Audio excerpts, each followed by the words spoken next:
You have a choice between two owners to take over the team. One of the owners is Fenway Sports Group. John Henry leads the way.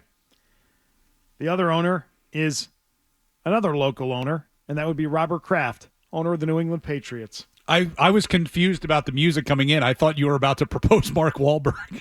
That's the managing partner. I'm not. I don't believe Mark Wahlberg has the money or resources to buy the Maybe team. if the entire Funky Bunch kicked in some of their resources. I still don't think they're quite there, but good for them. You've got a choice. John Henry, could be like Robert Kraft. He could be like the leader of an ownership Yeah, group. yeah, the face. You know, like A-Rod. You know, it's like he doesn't have the money to buy it on his own, but he can. Is this better? There you go. There you go. What do you think, Dundero? That is a very easy answer for me, and it is Robert Kraft. I have no interest in John Henry, although I will say if John Henry owned the Celtics and he employed this methodology, this baseball players are expensive methodology, to the where there was more of a hard salary cap, and I know there's the aprons, and it's not exactly, the hardest of caps or whatever. But I would be a little bit more forgiving of John Henry. But this isn't the case. This is the owner of the Boston Red Sox, who we've seen spend, and there's no salary cap, and they could spend money, and he just doesn't want to. He wants to manage the money and because from my vantage point, it's like he's tried to find ways to win. He just wants to do it on the cheap. So that's why he goes and gets Chaim Bloom or Craig Breslow or people of that ilk. He wants to still try to win. He just doesn't want to spend money when we all think that to win, you have to do those things and spend money, and you're the Boston Red Sox, so shut up and spend the money. Robert Kraft. John Henry, if you bring in John Henry, people will revolt all across the city, including me.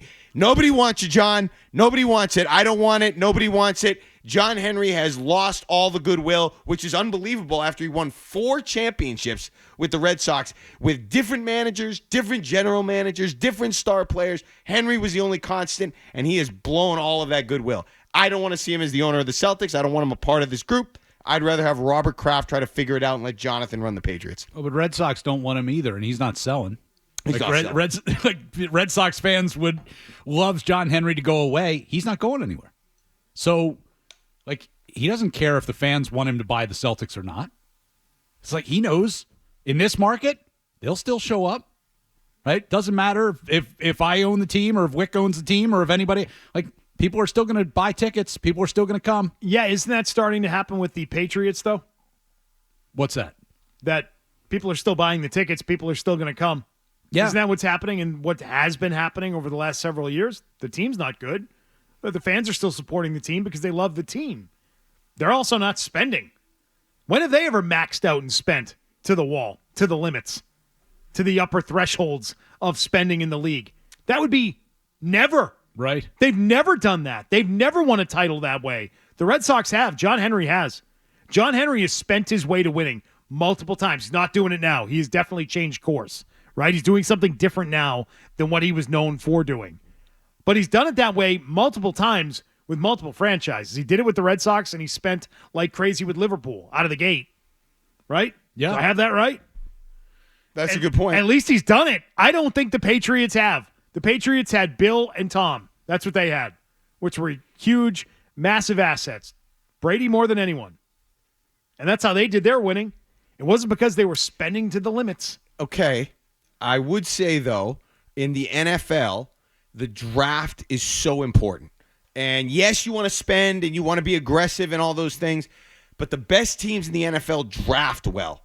And, Brady was obviously the ultimate, wart remover, but drafting well is so important. I'm not going to get on him as much for the spending like a baseball guy.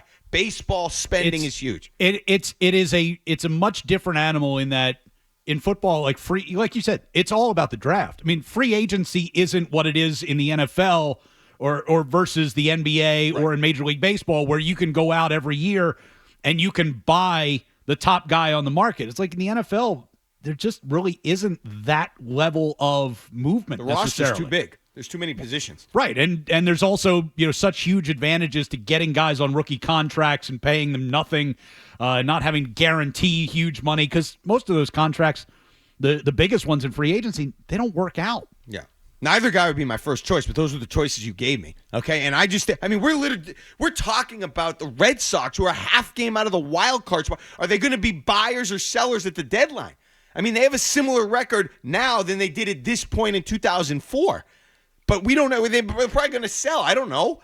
I mean, I can't live in that world. Yeah, That's not acceptable. I also don't think that living in the world of they have the most cap space in the league, are they going to use it? And then they don't, except signing all their own guys on a 4-win team. I don't know that that's much better. I think those two teams are in the same department now. The Celtics would sign Calvin Ridley. Current Celtics ownership would have landed Calvin Ridley. They would have overpaid. Correct. They would have recognized that it was an overpay, and they would have said, but we want to win, and we need it, so overpay for it. That's how I feel it would have gone down if they were running the show. Do you believe that the Krafts are happy with the current state of the franchise?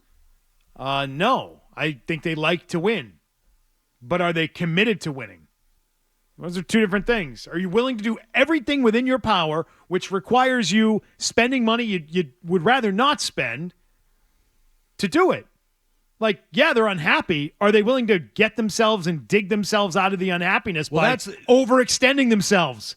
Right. I mean, and I don't know that they are. That's the biggest question surrounding their ownership right now. Is like, okay, so you've had all this success. Are you just going to rest on your laurels, or are you going to try and recreate that in some way? And as you said, you got to spend money to do that. And if you're not willing to do that, then the question would be, well, if you take over the Celtics, we were just talking about how big a money loser that is from year to year. Are you willing to make that level of investment knowing that you're going to lose? This isn't the NFL where literally before you sell one ticket, you've already turned a massive profit for the year. Sure. I don't want any local owner also taking over this team.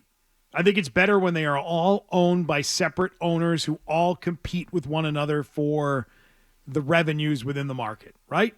For team sponsors, for jersey patch deals and naming rights deals and TV advertising deals, like all of that. That to me is better when everyone has to compete for those things. Just even competing for eyeballs. And then also competing for fans and eyeballs and people giving a damn about them. Yeah.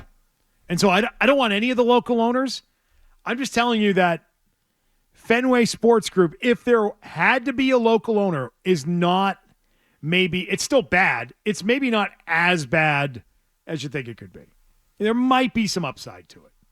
You got to keep in mind, too. I mean, I would have more faith in them to get a new building done than the Pats. Oh, yeah. Yep. Just think about the Pats haven't been able to get a soccer stadium built. Yeah. I was just going to mention the Denver Nuggets. I mean, who have they lost in the last 2 years? They've lost Bruce Brown, the defending champs from 2 years ago. Bruce Brown left after the championship year. And then they just lost Kentavious Caldwell-Pope. And they're getting killed. And they just lost in the playoffs to the Timberwolves after blowing leads, and they didn't look the same. I'm just saying it's a very delicate situation. So if you get cheap for even a second in the NBA and you lose one of those key role guys, and the Celtics, based on the way Tatum and Brown had performed before this year, and Tatum, by the way, as we all know, first team All-NBA the last 3 years, this year included, and wasn't the MVP of the Eastern Conference Finals or the NBA Finals. Go tell me the next time you're going to see that happen when the team with the first team All-NBA guy isn't the MVP of either of the final two rounds with your team winning. They need the support on the Celtics. If they lose any of those pieces at any point, which will eventually happen, that's going to be a hit to this team. We're seeing it with the Denver Nuggets. They took a step back. They're continuing to take a step back. You got to get somebody in here that wants to continue to win and spend and is motivated to win. Can't just be some fat cat.